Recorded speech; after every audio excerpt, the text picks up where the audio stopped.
നമ്മുടെ ചുറ്റുമുള്ളവരുടെ കണ്ണീരൊപ്പാൻ സാധിക്കുക, മറ്റുള്ളവർക്ക് ഒരു കൈത്താങ്ങാവാൻ സാധിക്കുക എന്നുള്ളതൊക്കെയാണ് നമ്മുടെ ജീവിതത്തിൽ ചെയ്യാൻ പറ്റുന്ന ഏറ്റവും വലിയ കാര്യങ്ങൾ.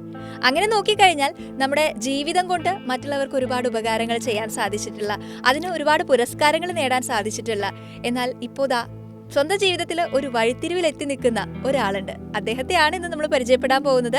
പീറ്റർ പാവറട്ടി. നമസ്കാരം. നമസ്കാരം.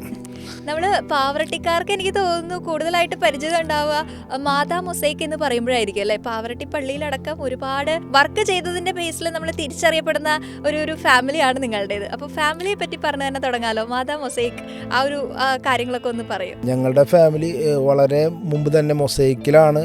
അപ്പനുള്ള കാലത്ത് കോൺസെൻട്രേറ്റ് ചെയ്തിട്ട് മൊസൈക്ക് നല്ല രീതിയിൽ ഒരുപാട് സ്ഥലങ്ങളിൽ ഇപ്പോഴും പലരും റീപോളിഷ് ചെയ്യാനും ആ മൊസൈക്ക് മാറ്റണ്ട എന്നുള്ള രീതിയിൽ ഇപ്പോൾ പാവർട്ടി പള്ളിയിലെ ഫ്ലോർ ഇപ്പോൾ മാറ്റത്തിൻ്റെ പാതയിലാണ്. പുതിയ ഫ്ലോർ ചെയ്യാൻ പോവുകയാണ്. പക്ഷേ ഇതുവരെയും ഒരു കംപ്ലൈൻറ്റും ഇല്ലാത്ത രീതിയിൽ വളരെ നല്ല രീതിയിൽ ചെയ്തിട്ടുള്ള ഒരു ഫ്ലോറാണെന്ന് പല വർഷങ്ങളായിട്ട് അത് തുടരുന്ന ഒരു ഫ്ലോറായിട്ടാണ് എല്ലാവരും അറിയപ്പെടുന്നത്. അതുപോലെ തന്നെ പല വീടുകളും ഇപ്പോഴും റീപോളിഷിന് ഫ്ലോർ പൊളിക്കാനുള്ള മാനസികമായ ബുദ്ധിമുട്ട് കാരണം അത്രയ്ക്കും മനോഹരമായിട്ട് ചെയ്തിട്ടുള്ള മൊസൈക്കുകൾ നാടിൻ്റെ പാവർട്ടിയുടേതല്ല, തൃശ്ശൂർ ജില്ലയുടെ ഒരുവിധ എല്ലാ ഭാഗങ്ങളിലും നമുക്ക് ഇഷ്ടം പോലെ വർക്ക് ചെയ്ത എക്സ്പീരിയൻസ് ഉണ്ട്.